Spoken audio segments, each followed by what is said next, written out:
Mister Paramvir Singh जहाँ भी आयुक्त करके थे, उनकी पोस्टिंग थी, हमेशा कंट्रोवर्सी में रहे हैं। लेकिन कुछ बातें जो सामने नहीं आई, वो बातें मैं आपके सामने रखना चाहता हूँ कि मैं भिवंडी ट्रैफिक में एसीपी भिवंडी ट्रैफिक था।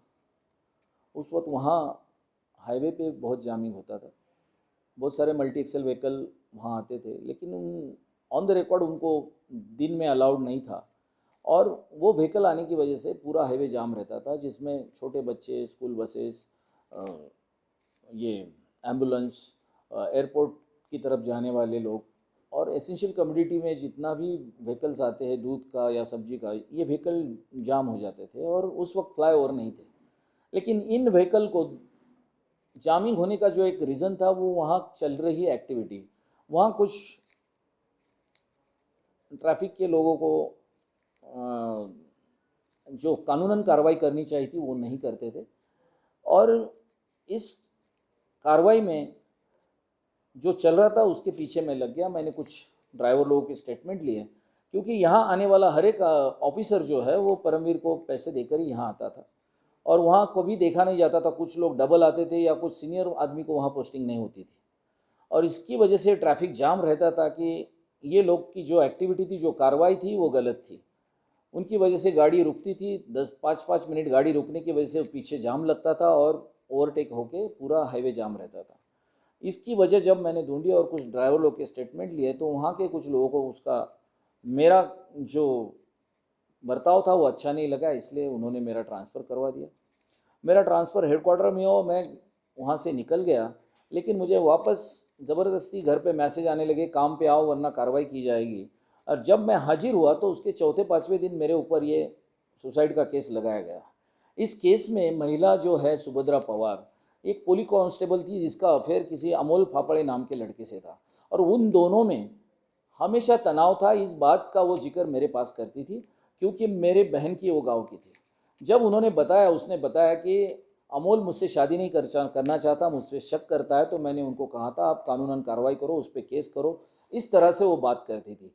लेकिन जिस दिन उसने सुसाइड की, उस सुसाइड में उसका जो फोटो है, पोजीशन आप देखेंगे तो पता चलेगा कि ये सुसाइड नहीं लगती है। उस वक्त उसके फ़ोन से मुझे कॉल करके जगह पे बुलाया गया कि आप आओ समझाने के लिए, और हम गांव के लोग आए हुए हैं। लेकिन वहाँ जाते ही मुझे पता चला वहाँ पुलिस थी। उस लड़की की जो पोजीशन थी वो हैंगिंग की तो नहीं लग रही थी, लेकिन वहाँ से मैं जब बाहर निकला तो मुझे पता चला कि पुलिस मुझे ढूंढ रही है। तो मैं वहाँ से कोर्ट एंटीसिपेटरी बेल के लिए गया, हाई कोर्ट में गया, सुप्रीम कोर्ट तक गया।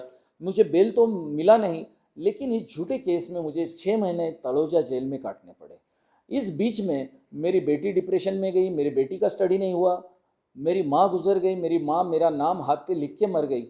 ये सब बातों के लिए सिर्फ परमवीर जिम्मेदार है, क्योंकि उसे जो आदमी उसको अगर ये होता है, उसके बीच में आता है, तो उसको वो ख़त्म कर देते हैं। मॉरली, फिजिकली, मेंटली सब जगह से ख़त्म कर देते हैं। ये बात मैं इसलिए कह रहा हूँ, जेल से आने के बाद मुझे पता चला कि कुछ लोगों ने बताया उस लड़की का मर्डर है। इसके बारे में मैं कुछ लोगों से बातें करता था, लेकिन मुझे कोई एविडेंस नहीं मिलता था।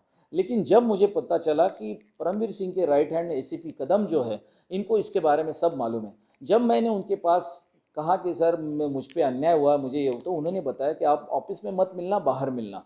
और जब मैं जिस बाहर वो मुझे मिले, तो उस एविडेंस में, उस वीडियो सीडी में मैं आपको दे रहा हूँ, जिसमें वो कहते हैं कि इस लड़की को मारा गया है, तुम इनोसेंट थे। परमवीर ने अगर चाहा तो वो किसको भी बोल सकता है, निपुंगे तो उसको ये करो, उसको फिट करो, उसको और उसने ये भी बताया कि मुझे मैसेज किया है कि निपुंगे को पकड़ो। जबकि गुनाही रजिस्टर नहीं, कुछ भी नहीं, तो मुझे पकड़ने का क्या सवाल आता है। और अगर मैं किसी लड़की को फ़ोन करके अगर वो लड़की सुसाइड करती है, तो वो लड़की ने मेरा कंप्लेंट करना चाहिए। ऐसा भी कुछ नहीं था। लेकिन जब उन्होंने बताया कि उस लड़की को मारा गया, उसके बॉयफ्रेंड ने उसको मारा है, और इसका जो वीडियो जो है मैं आपके सामने रख रहा हूँ, अब मुझे यकीन हो गया है कि इस लड़की की सुसाइड नहीं, बल्कि उसको मारा गया है और उसको आत्महत्या बनाया गया है। सर, मनसुख हिरे का जो पोस्टमार्टम जिस डॉक्टर ने किया था वही पोस्टमार्टम बराबर है। मुझे सोर्सेज से पता चला कि मनसून हिरेन का जो पोस्टमार्टम है वो डॉक्टर जो है उसी डॉक्टर ने इस महिला का भी पोस्टमार्टम उसी ने किया है। तो ये यकीन हो जाता है। जब पोस्टमार्टम हुआ तो इस लड़की की वीडियो सीडी निकाली गई थी। उस वीडियो सीडी में जब मैंने मांग की सीडी की, कोर्ट में हाजिर करने की, पुलिस स्टेशन से मांगने की, तो मुझे कहा गया कि मुद्देमाल रजिस्टर में वो नहीं है और वो मिलती नहीं है। इसका मतलब ये वीडियो सीडी क्यों गायब की? क्योंकि उसके भाई ने एलिगेशन किया है कि उसके बहन के शरीर पर जख्म के निशान थे और उन्होंने ही उसको पुलिस ने इसीलिए वो सीडी गायब कर दी है। उसके सीसीटीवी फुटेज नहीं है, पोस्टमार्टम रिपोर्ट में उसका टाइम नहीं है और पोस्टमार्टम करने वाले डॉक्टर भी वही है। इसीलिए मुझे ऐसा लग रहा है, ऐसा लगना बोले तो नहीं, लेकिन जो मिस्टर कदम जो बात कर रहे हैं उसमें पूरे जिम्मेदारी से उन्होंने कहा है। वो एक एसीपी है और क्राइम के इंचार्ज होते हैं, जिन्होंने उसके सोर्स से ही ये बताया कि ये मर्डर है।